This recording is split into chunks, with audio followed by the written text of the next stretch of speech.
Karena kalau Anda tidak ada negatif thinking, Anda tidak waspada.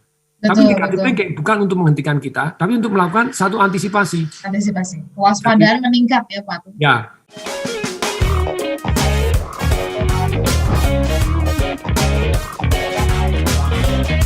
Teknik mengambil keputusan dalam situasi kritis ini yang juga ingin saya tanyakan banyak sekali kepada Pak Tung gitu kan.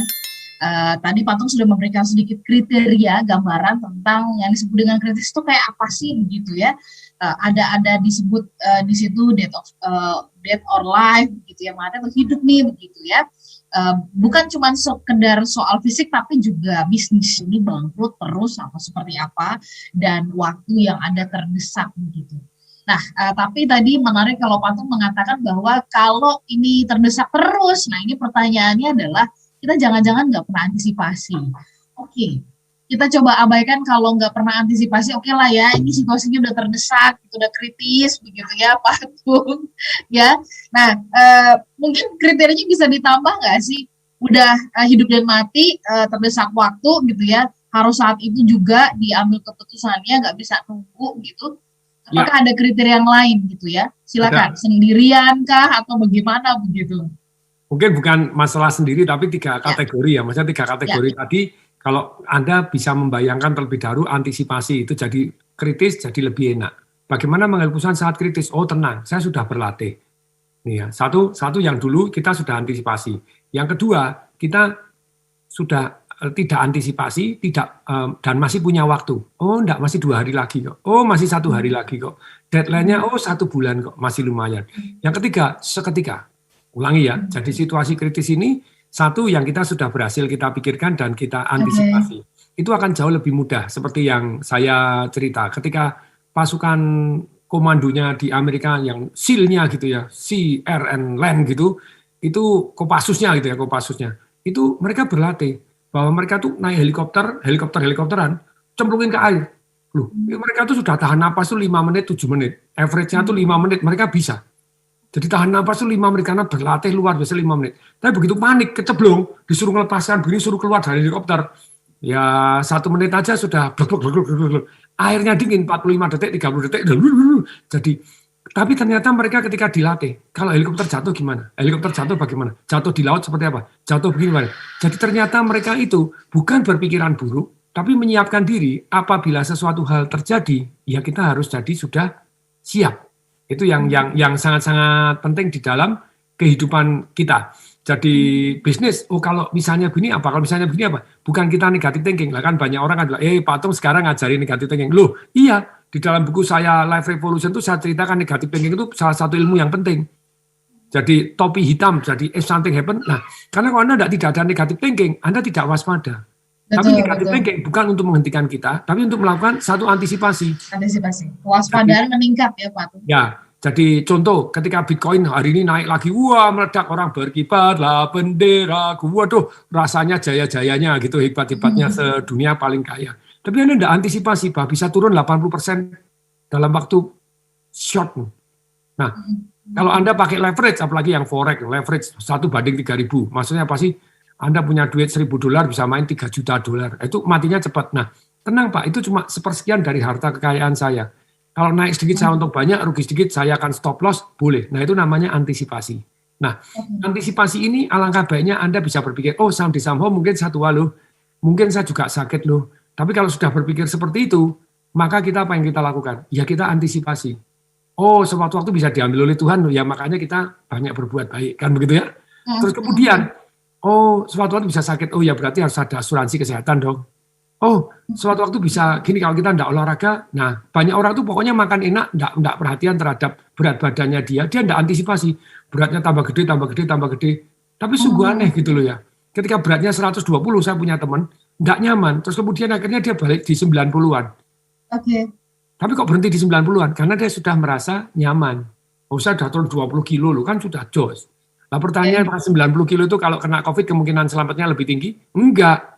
Anda lebih langsing, lebih tinggi kalau kena COVID kan begitu ya. Nah, tapi tentu saja, loh itu buktinya ada yang kurus kena COVID ya mati. Ya itu kan tetap hak. Dan kita kan pakai possibility gitu loh. Jadi kalau Anda bisa antisipasi, Anda persiapkan, oh saya olahraga, oh saya begini, oh saya begini.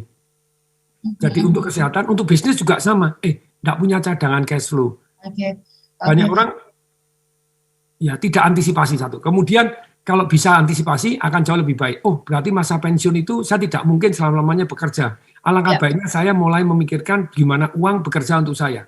Jadi kalau terima duit harus saya sisihkan, jangan buat senang-senang doang, kesenangan jangka pendek doang. Makanya dikatakan, ya sorry, ya gimana? Ya, Pak Tung, ya silakan dilanjutkan. Tadi saya hanya berpikir saja apa yang tadi Pak Tung sampaikan begitu ya. Kan orang seringkali ketika sudah mengalami situasi yang tidak baik begitu ya, misalkan itu tadi sakit lah, tidak antisipasi karena makan banyak, olahraga tidak dilakukan, tidak bergerak, atau yang soal Bitcoin, atau yang soal tadi masa pensiun, lalu kemudian pada saat menghadapi situasi itu mulai mengatakan ini cobaan dari Tuhan gitu ya, Tuhan tuh seolah-olah Tuhan tuh kayaknya nggak adil gitu sama umatnya begitu kan Pak Tung? Ketika Bali lagi booming, dahsyat luar biasa. Saya tahu villa-villa persewaan saya di sana dahsyat, terus kemudian hotel good. Tapi saya antisipasi bahwa tidak boleh istilahnya satu passive income itu berdasarkan hanya persewaan villa di Bali saja. Nah, saya harus punya banyak di banyak kota, satu. Kemudian yang kedua, hati saya itu hati tenang, begitu maksudnya tenang. Banyak orang dalam kondisi begini tidak bisa menyewakan. Saya bisa karena saya sudah antisipasi. Jadi kalau begini apa yang akan saya lakukan? Kalau begini apa yang saya lakukan? Bahkan dari kecil saya itu berpikir, oh kalau misalnya satu hari kondisi tidak nyaman, zaman Pak Harto, musim-musim transmigrasi, oh secara ekonomi habis semua, ya saya ikut transmigrasi aja deh. Jadi dapat tanah 2 hektar, saya akan belajar tentang pertanian yang jadi namanya antisipasi. Namanya something happen. Terus kemudian yang terbaik apa? Oh menang tender zaman dulu. Oh pakai jadi konglomerasi caranya bagaimana. Tapi sekali lagi, jadi kita itu sudah bukannya berandai-andai terus kemudian hidup dalam halusinasi, enggak, supaya kita siap if something happen. Jadi saya tulis di buku saya Financial Revolution ya, bahwa ke depan secara umum kalau tidak terjadi perubahan politik yang sangat dramatis atau tidak terjadi perubahan ekonomi yang sangat dramatis yang di luar antisipasi saya akan terus bertumbuh semakin kaya. Dan terbukti 3 kali masa krisis di Indonesia, saya sukses tambah kaya karena antisipasi siap-siap. Kok bisa siap-siap? Ya itu tadi aset alokasi. Tidak boleh di Bitcoin semua, saham semua, properti semua. Bisnis satu sukses, ya sudah gebuk terus, sukses terus, forever.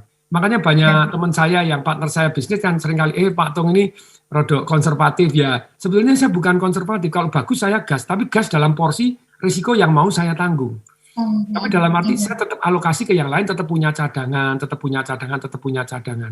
Bukan diversifikasi ya. Nah ini Pak Tung kalau dari 3 kali lah gitu ya Pak Tung masa-masa kritis itu lalu kemudian justru bisa menambah atau menjadi semakin kaya gitu.